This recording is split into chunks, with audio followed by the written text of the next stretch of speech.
Så har vi fredag den 26. maj. Bukken har været i gang i 9 dage.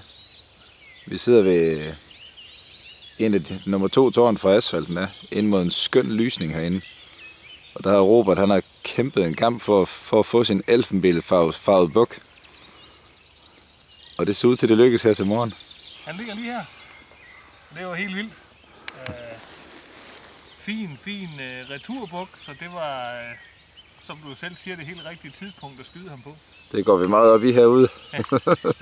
Og jeg har jo kigget på ham mange gange efterhånden, og været herude og siddet over i tårnet derovre og kigget ud i lysningen her og set spidsbukke og gaffelbukke, og nogle af dem har også været på skudhold, men jeg har jo ikke ville skyde, fordi jeg har jo haft det her måske lidt idealistiske, åndssvage princip om, at den første buk, jeg skulle skyde med bue, det skulle fandme med at være en rigtig buk. Det skulle ikke bare være sådan en lille pillik. Så jeg går og venter på ham her, og det viser sig, at han så var ventetiden værd. Lige kommet op i tårnet, så går han ud i lysningen og går og bjeffer lidt, går og fejrer på noget af det skrub, der er herude. Og jeg finder mit kamera frem, fordi jeg skal tage billeder til Michael, ligesom jeg plejer, og irritere ham med billeder af alle de dyr, der går rundt herude på hans jord, som jeg så ikke skyder på. Og så kommer han rundt og stiller sig lige neden for tårnet. Og der er lidt gren i vejen, så jeg kan ikke skyde på ham, og jeg har trukket, så opdager jeg, at han bare løber rundt om træet og stiller sig over på den anden side af tårnet, så jeg kan bare lige så stille rotere rundt. Og så står han der i frit skud på 10-12 meter. Og jeg når ikke engang, jeg har mit hjelmkamera, jeg når ikke engang at tænde eller noget, jeg skal bare have trykket af. Og det gør jeg.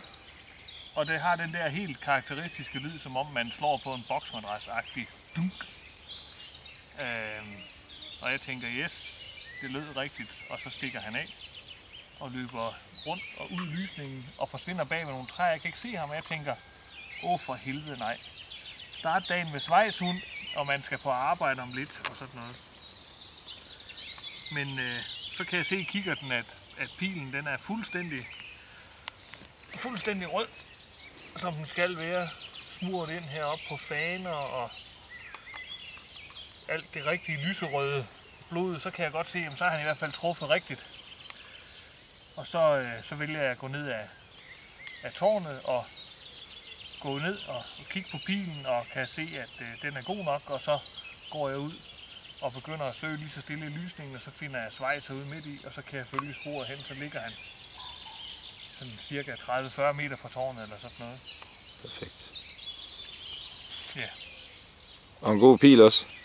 Ja, god pil, den sidder lige heroppe midt i dobbeltsidet lungeskud, så da jeg finder ham, der er der sådan en helt håndfuld stor blodplamage, som er boblet op, det er gået stærkt. Han har ikke mærket ret meget til det. Og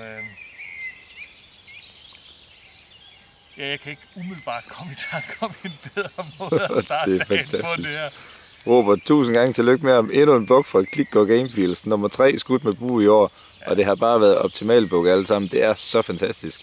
Det kommer nok aldrig til at ske igen. Han er nok lillebror, tror jeg, af dem, der er skudt. Og det fortæller noget om, hvor store de andre har været. Så.